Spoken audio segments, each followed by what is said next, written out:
So the question asked today was by one of our group members. And her question was basically, she said, Sasha, I just can't figure out how to find more ways to create content, new blog post ideas and topics. And I think everybody kind of gets into this,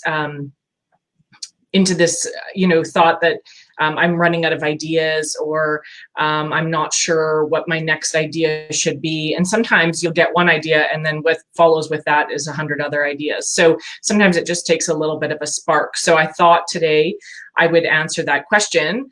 And so I'm excited to do it. So this is 4 simple ways. I don't have any slideshows prepared. Like I said, this is sort of a last minute thing, but I'm going to share my screen with you and show you some of the things I'm talking about. If you're here, say a quick hi so that I know that you can hear me. All's good. I see a couple people are on. So this is going to be 4 simple ways that you can try and find new content ideas for your blog posts. Super simple ways, and everybody has access, and they're all free. So free is always the best solution, I say. Okay, so let's jump right in. So the first one, hey Nancy, yay, and you got yourself commented up. I'm so glad you could pop in here last minute. That's super exciting. Okay, so the first one is going to seem really obvious, and it's probably something you've all tried. Hey, I don't know who that heyer is. I don't, you haven't added yourself, so I can't see who it is. So if I can't see, I'm sorry that I'm not saying hey. Straight personally too. So yeah, the first way is something I'm sure everybody has used or thought about before. So I like to use, Google is our friend. Obviously, we're all trying to get on to Google. We're trying to get at the top of the searches. And so Google is always a really great way to gather information if it already has it there for you.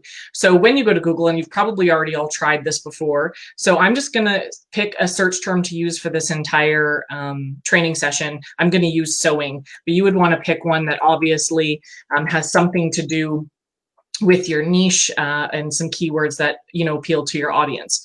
So the first thing I can see is when I just type in the word sewing without even pressing enter, is that I've got a ton of different options here. These are all things that people are searching for. So sewing, sewing machine, sewing kit, sewing pattern, sewing world.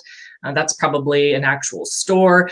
Sewing machines in Edmonton. I'm close to Edmonton. Sewing sensations and all that. So those are some ideas there to sort of get yourself jogged and going. And then when you press enter, you get a whole bunch of new information. So I like to really actually look at what's on the first page when I'm searching a keyword or search term. It gives me a better idea of how Google relates to the keyword and how I can get myself potentially on the first page. And it gives a lot of great ideas for content. So of course you could quickly scroll through, and you can see at the top, this block here, these are all actual products or stores.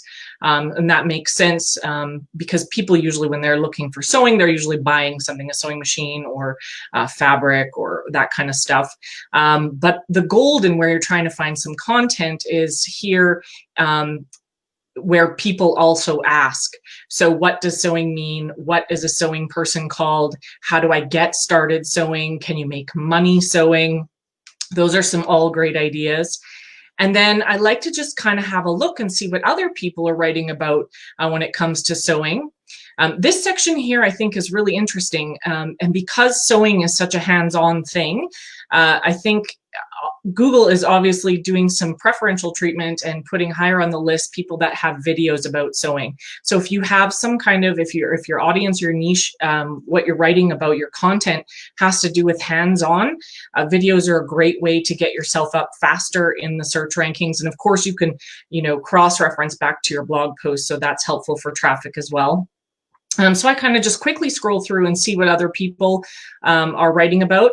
And then of course at the bottom here is a great searches related to sewing. So these are other things. So sewing projects, sewing machines, sewing tools, sewing machines, sewing dictionary, sewing patterns, types of sewing, sewing pronunciation, which I think is hilarious. You see the search volume on this thing is 880, so that's funny. So again, a bunch of really great little starter ideas for new content. The other thing I have installed here, and it's a free tool, from Ubersuggest it's a Chrome extension, a browser extension. So if you're looking for it, just type in Chrome browser extension Ubersuggest. And it actually will come up here and it gives me the search volume, cost per click if you're worried about ads, and the search difficulty. And so what I like about this again is it can give some different suggestions, and you can actually like keep toggling through here until you see it's actually going to take me straight to the Ubersuggest site. So I'm not going to go there, but you can find suggestions, questions, prepositions, other things here, and you can actually export these all to a spreadsheet so that you can save them and kind of you know, build all your ideas in one place. So Google is a fantastic place to find all kinds of information. Another really great place in Google is called Google Trends. And so you may or may not have heard of this. Google Trends basically is exactly what it says. It will tell you all of the things that are trending on Google. What's great about this is that if you can write content that's around a current trend, you might have a better chance of ranking really quick and pushing some high volume traffic right away.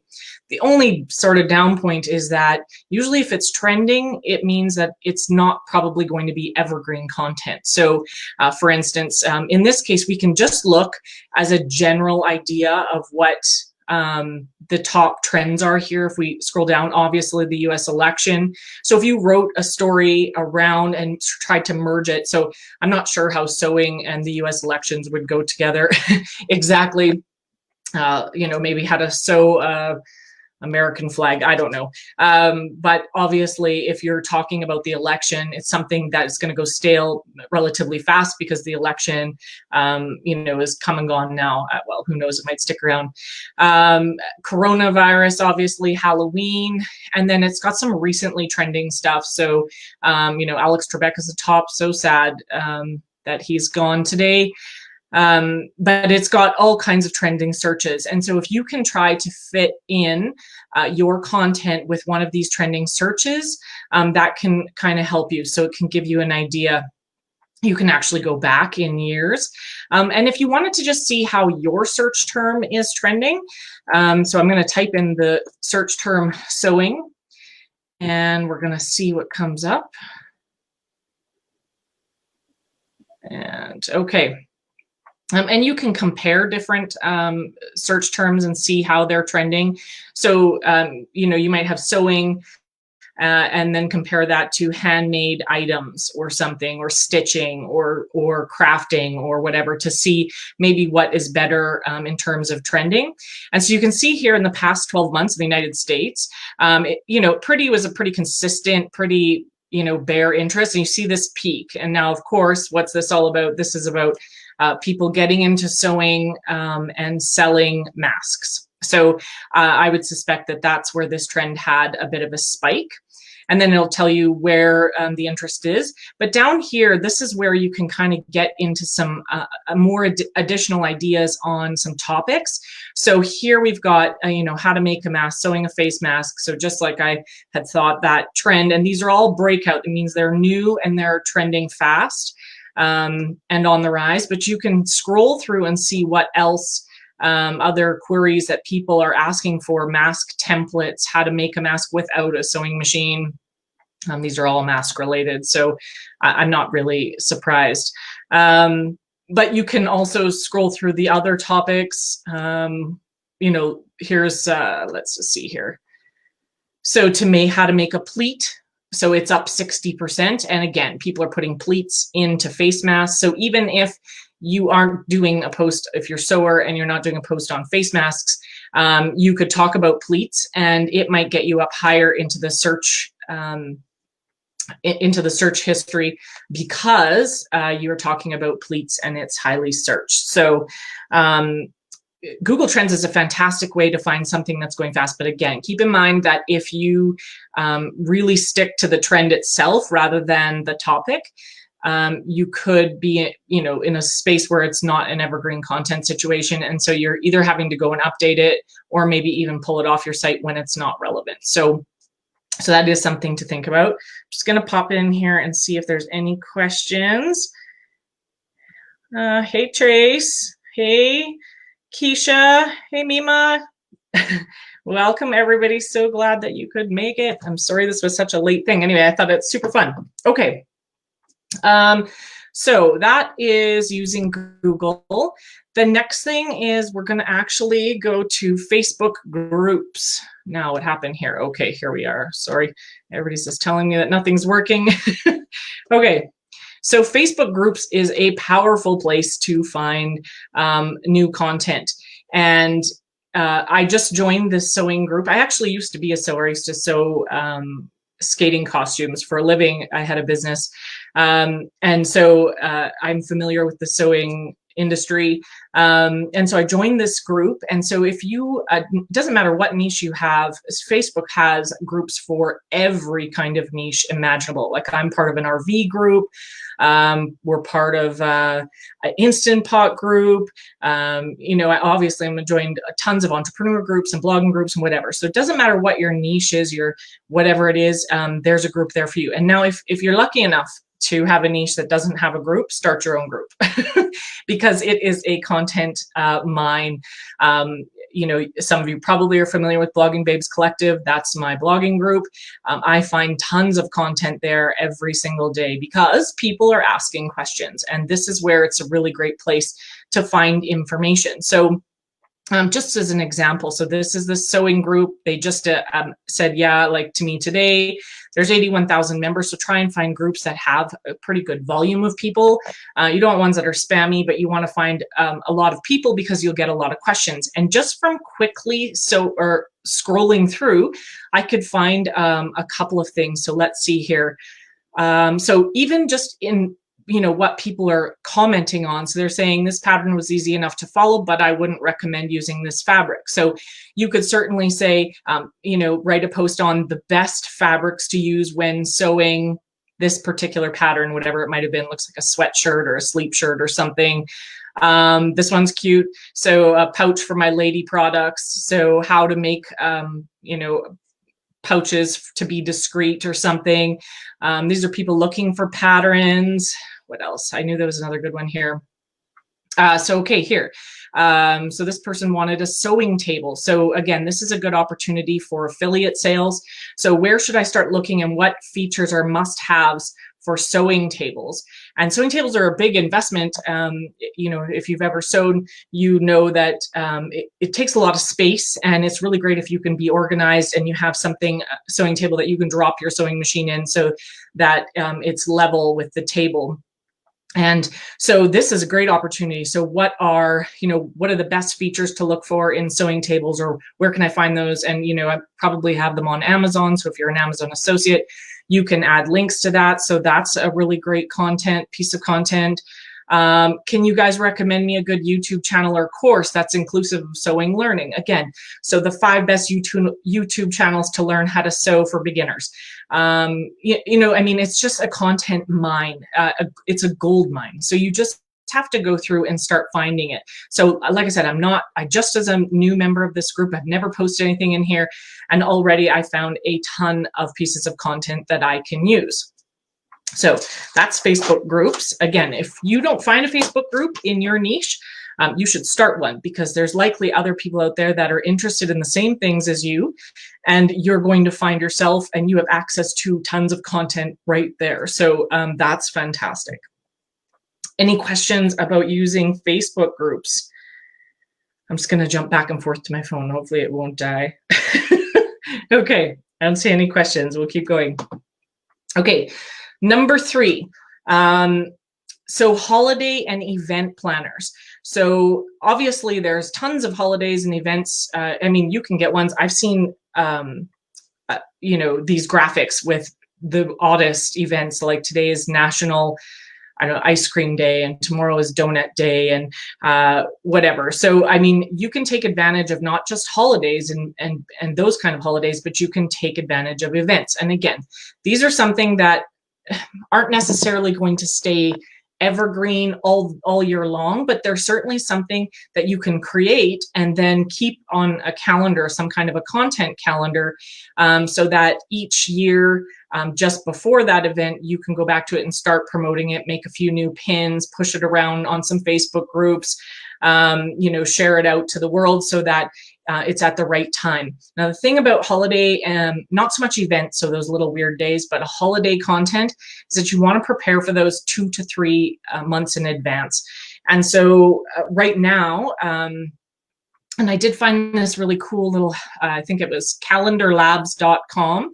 You can actually find and print out calendars based on where you're at. And you could just print this out and have it available. And at the bottom, it's got a really cool little table here so that you can see. And so, you know, just from US 2, 4, 6, so, you know, 18 or so holidays and observances that you can fit into your content. So if you were writing about sewing, you could talk about, let's say, so for now, I think we're pretty close to Christmas and New Year's. There is still a little bit of time. If you push it out really fast and load it up, it might not get quite as much traction because we're pretty close.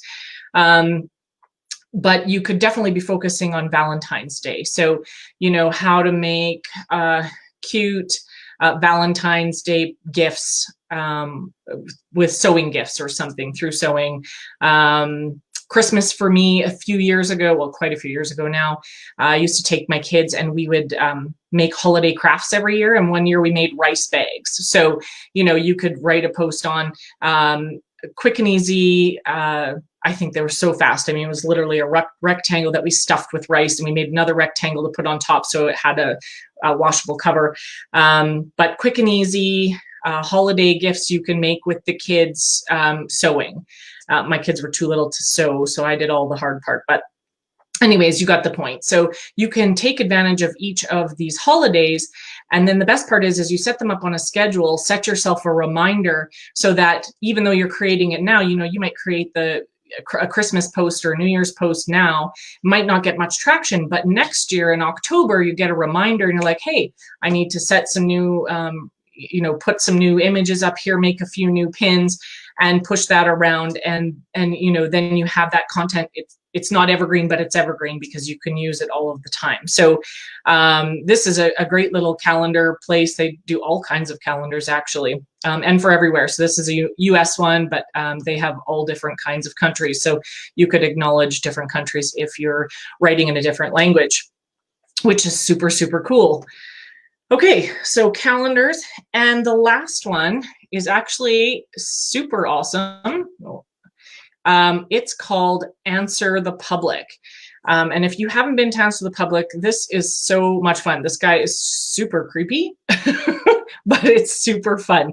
So basically all you do is you type in, it says enter a topic, brand, or product, use 1 to 2 words for best results. So you can see I've used all different kinds of ones, but let's say I'm going to ask about sewing and you click on search. And this Answer the Public actually compiles all of the searches from all different kinds of places. Again, this is a free tool at answerthepublic.com. And you can see here, it's got results. So there's questions, prepositions, comparisons, alphabeticals, and related. So I love how it visually, so if you're a visual person, it actually has this sewing in the middle, and then it breaks it down into different kinds of categories. And I'm going to zoom in here so you can see a little bit better. It actually has all these questions, and the darker the green, the more that term is searched. So will sewing bees return? Will sewing machines be back in stock? So let me just zoom back out here. What do we got here? How sewing machines work, how sewing patterns work, how sewing machines work. And it's got a GIF or GIF, however you might say that. Why is sewing good for you? I mean, even though it's lighter green, these are all great topics. Sewing machine reviews, where to buy a sewing machine kit. So this one's funny. Tennis elbow has nothing to do with it. Can rowing, I don't know how rowing got in here, but sewing machines, are sewing machine needles universal? So you could talk about, are they? If you're answering these questions, then these are what people are answering or asking. So you could say, you know, 5 types of sewing machine needles, or how to tell the difference between needles, or whatever. Sewing needles magnetic, when sewing machines were invented, when sewing stretchy fabric. So when I sewed sewing or skating costumes, I only worked with super stretchy fabrics, lycras, and that's a really tough thing to do. I actually can't hem anything, but I can sew a costume, which is hilarious. But you had to know that a serger works better. But when I started, I had no idea. So you use a serger. So, I mean, you can kind of go on a tangent. Once you kind of get a few ideas, it just gives you tons more information. So here, so you can download this image. You can download this also to a spreadsheet. So if you're building yourself a spreadsheet, but it's got the questions here. You can also, if you're not visual, like if you don't like this visual, you can check it by data. So again, it shows all of these different ideas. There's some prepositions here. So let's just see here. Again, sewing is my therapy, sewing with jersey, sewing without a foot pedal. You know, honestly, this is like a gold mine of information. Here is some verses. So an and. So sewing versus knitting, sewing and embroidery. And this honestly works for anything. You can put any search term in here and it is going to help you find new information and new content to create new content.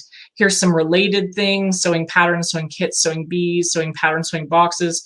Again, these things will give you a ton of content. And so those are my 4 ways. I'm gonna quickly look to see if there's any questions, if I need to go back. And then I'm gonna show you, I created a quick little PDF for you guys as you're going through all of these ideas so that you can either jot it down. So I don't see any questions. Hopefully everybody can still hear me. So I created this PDF. It's actually a fillable PDF, and I'm going to post it in the group so that you can download it. So you can either, you know, post idea number 1, whatever it is, as you're going through, you can, you know, enter a bunch of different ideas. This is totally, or if you prefer, you can print it off. So I've got Google search and Google Trends, Facebook groups, holidays and events, and then I'm using Answer the Public to find all of those awesome keyword ideas and content ideas. So I'm going to drop this in the group so that you guys can use it. And that's about it. That brings it to the end. It was a short and sweet training. I'm going to hide